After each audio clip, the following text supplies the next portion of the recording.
Chapter 2, Force and Motion. Subtopic, Force says in balance. Grade 9, Subject Physics. What is force? A force is push or a pull. Some common examples are weight, which is a pull towards down. A person falling, so he experiences air resistance.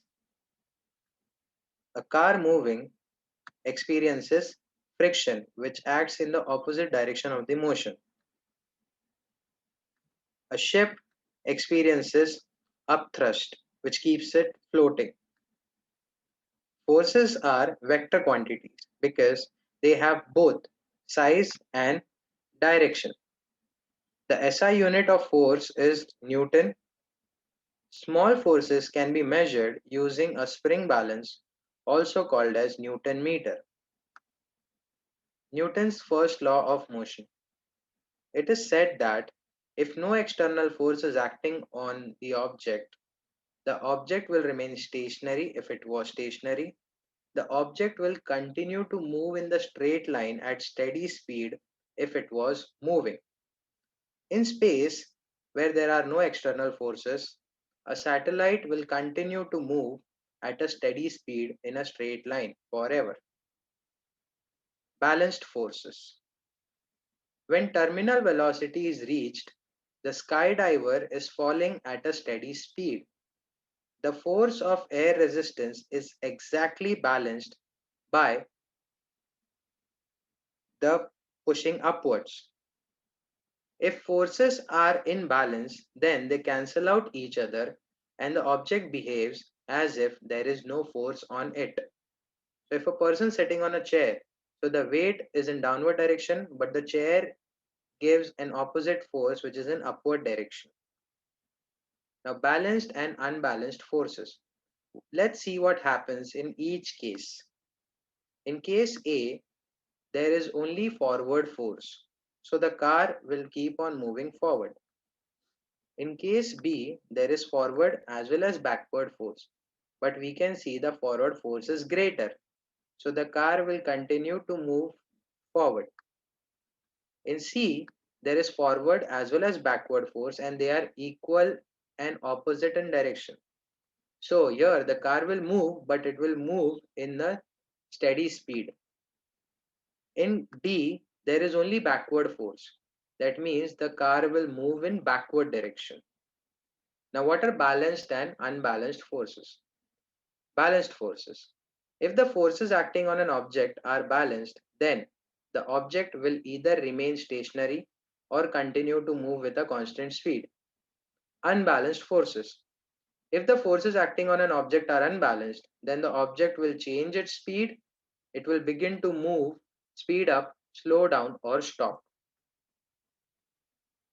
Force and motion. Subtopic, force, mass, and acceleration. Force, mass, and acceleration.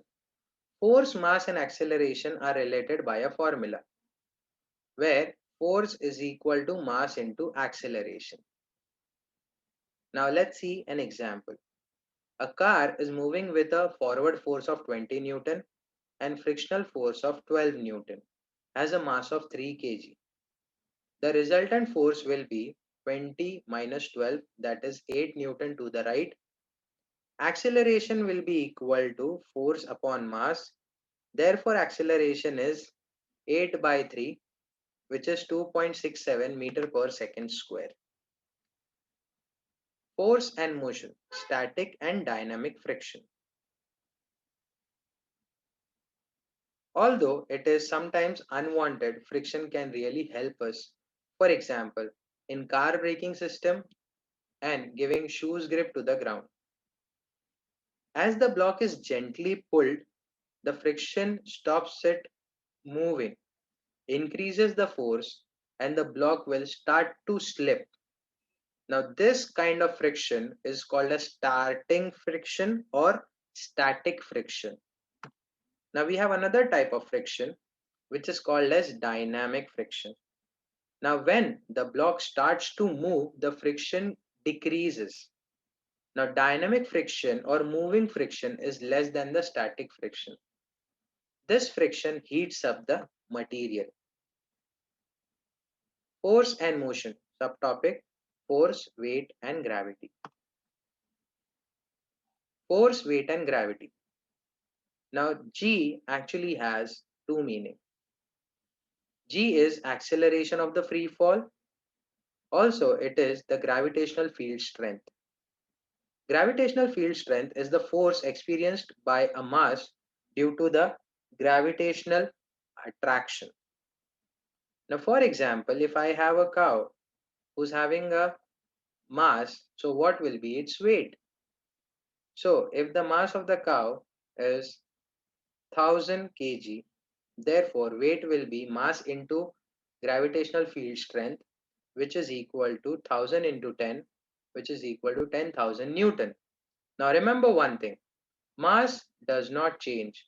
It is the gravitational force that can change. Now in space, the mass is 1000 kg, but the weight is zero because there is no gravitational field strength. On the moon, the gravitational field strength is less than the gravitational field strength on Earth. Therefore, mass will remain the same, but the weight will be 1600 Newton. On Earth, the gravitational field strength is greater than the moon. Therefore, mass will still be 1000 kg, but weight will be 10,000 Newton. Force and motion. Subtopic: momentum. Now, momentum is defined by the equation momentum is equal to mass into velocity. The unit of momentum are kg meter per second. Momentum is a vector quantity. That means it has direction as well as magnitude. This means that momentum can be negative as well as positive. If the object is traveling to the right, we say it has got a positive momentum. If the object is traveling towards left, we say it has got a negative momentum. Now here there are some examples of momentum. So momentum is mass into velocity. That means 0.06 kg into 75 meter per second. That is equal to 4.5 kg meter per second. Again, mass into velocity, that is 3 kg into 1.5 meter per second, that is 4.5 kg meter per second. Now, law of conservation of momentum. In the absence of external force, the total momentum of the body remains the same. That means the total momentum before collision should be equal to total momentum after collision. Force and motion, scalars and vectors. Forces which have direction as well as size or magnitude are called as vector. The resultant force can be calculated by adding the two vectors. So in the first case, 40 Newton right, 50 Newton right, that gives up to 90 Newtons right. Second case, 40 Newtons left, 50 Newtons right. The algebraic sum would be 50 minus 40, that is 10 Newtons right.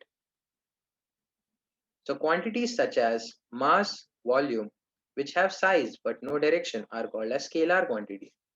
Scalars are simply added together. So mass of 40 kg, mass of 60 kg, add them up, you get 100 kg. Forces which have both direction and size are called as vectors. How do we find out the resultant of the forces which are not acting along the same line? To find out this resultant, we require a method which is called as parallelogram rule. Now, for example, let's say there is 30 Newton and 40 Newton forces given to us in this particular way. So we need to draw the force line accurately. Also, we need to set a scale. So over here, 1 Newton is equal to 1 mm. So we draw two lines which represents 30 Newton and 40 Newton. Then we try to complete the parallelogram. Draw two lines to complete the parallelogram and then connect the diagonal from x to y. The size and the direction of the diagonal represents the resultant in both the cases.